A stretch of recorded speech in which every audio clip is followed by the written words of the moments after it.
High delivers last 7 years முன்னாடி video post பண்ண முடியல. ரீசன் என்னன்னு பார்த்தீங்கன்னா, எனர்ஜி மீட்டர் ரிலேட்டட் நம்ம ஒரு ப்ரோடைப் ரெடி பண்ணியிருந்தோம்ல, அதை பார்த்துட்டு நமக்கு தெரிஞ்ச கம்பெனி ஒருத்தங்க அவங்களோட கஸ்டமருக்கு அவங்க யூஸ் பண்ணுற ஜென்செட்டில் எவ்வளோ பவர் கன்சப்ஷன் இருக்குது, எவ்வளோ மேக்கிங் இருக்குது, அது ரிலேட்டடாக ஒரு எனர்ஜி மீட்டர் வந்து மேக் பண்ணணும்னு சொல்லியிருந்தாங்க. அதுக்கு தான் நம்ம வந்து ஒர்க் பண்ணி கொடுத்து ஒரு ப்ரோட்டோடைப்பையும் வந்து ரெடி பண்ணி கொடுத்துருக்கோம். அது ரிலேட்டடான ஒரு சின்ன ஓவர்வியூ தான் இது.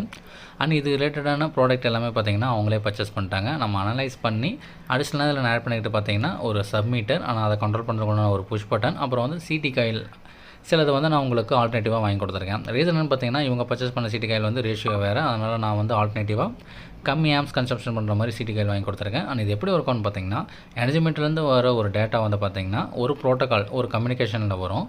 அதை வந்து இவங்க யூஸ் பண்ணுற ஜிபிஎஸ்க்கு நம்ம கன்வெர்ட் பண்ணி அதில் டேட்டாவை வந்து ரீட் பண்ணி கொடுக்கணும். ஆனால் இதில் எனக்கு பெரிய டாஸ்க்கே பார்த்திங்கன்னா, இதோட மெமரி அட்ரஸை வந்து ஃபைண்ட் பண்ணி அதை கேல்குலேட் பண்ணுறது தான் எனக்கு பெரும் டாஸ்க்காகவே இருந்தது. ஆனால் இந்த சில எனர்ஜி மீட்டர் இருக்குது பார்த்திங்களா, அதில் வந்து பார்த்திங்கன்னா 3 ஃபேஸ்க்கு உண்டான வேல்யூஸ் எல்லாமே வந்துடும்.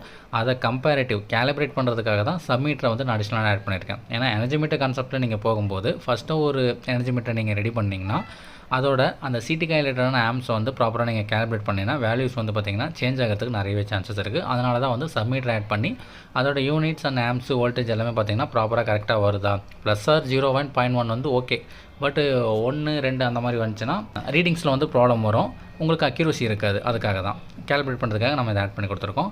ஆனால் இந்த இன்ஸ்டலேஷனும் பார்த்திங்கன்னா அவங்க கம்பெனியில் ஃபஸ்ட் ஃப்ளோர்லேயே நம்ம இன்ஸ்டால் பண்ணி கொடுத்துருக்கோம். ஆனால் இந்த எனர்ஜி மீட்டர் வந்து பார்த்திங்கன்னா 3 ஃபேஸு. இப்போ நான் உங்களுக்கு பாருங்கள், ஃபேஸ் டு ஃபேஸ் வந்து 415 வோல்ட் டிஃப்ரென்ஸ் கிடையாது பார்த்திங்களா, அதுதான் 3 ஃபேஸ் மீட்டரில் ஒர்க் ஆகிட்டு இருக்கும். அதாவது அவங்க டிவைஸில் கனெக்ட் பண்ணி லேப்பில் வந்து ரீடிங்ஸை வந்து பார்த்துக்கலாம். நான் காட்டுறேன் பாருங்கள், அங்கே லேப்டாப்பில் வந்து காட்டுற சேம் வோல்டேஜும் இங்கே இருக்கிற வோல்டேஜ் சிமிலராக இருக்கும் பாருங்கள். அதே தான் இந்த எனர்ஜி மீட்டரில் இருக்கிற டேட்டா வந்து பார்த்திங்கன்னா அவங்க ஜிபிஎஸ் வழியாக சர்வருக்கு அனுப்பி அவங்க மேக் பண்ணுற அப்ளிகேஷனில் வந்து வேல்யூஸை வந்து ஷோ பண்ணிப்பாங்க. இதுதான் அவங்களோட கான்செப்ட். அதுக்குண்டான ஒர்க்கிங் ப்ரோட்டோடைப்பை வந்து நம்ம ரெடி பண்ணி அவங்ககிட்ட ஹேண்ட் ஓவர் பண்ணியிருக்கோம். டெஸ்டிங்காக அவங்களோட கம்பெனியில் இன்ஸ்டால் பண்ணியிருக்கோம். அண்ட் உங்களுக்கு எலக்ட்ரிக்கல் அண்ட் எலக்ட்ரானிக்ஸில் ஐஓடி ரிலேட்டட் நிறைய விஷயம் தெரிஞ்சுக்கணும்னா மறக்காம சேனலில் ஃபாலோ பண்ணுங்கள். அண்ட் வீடியோ வந்து லைக் பண்ணுங்கள். எனர்ஜி மீட்டர் ரிலேட்டட் டவுட்ஸ் இருந்துச்சுன்னா கமெண்ட் பண்ணுங்கள். உங்கள் சர்க்கிள் யாருக்காவது தேவைப்படுச்சுன்னா ஷேர் பண்ணுங்கள். சேனலை சப்ஸ்கிரைப் பண்ணிக்கோங்க. தேங்க்யூ ஃபார் வாட்சிங்.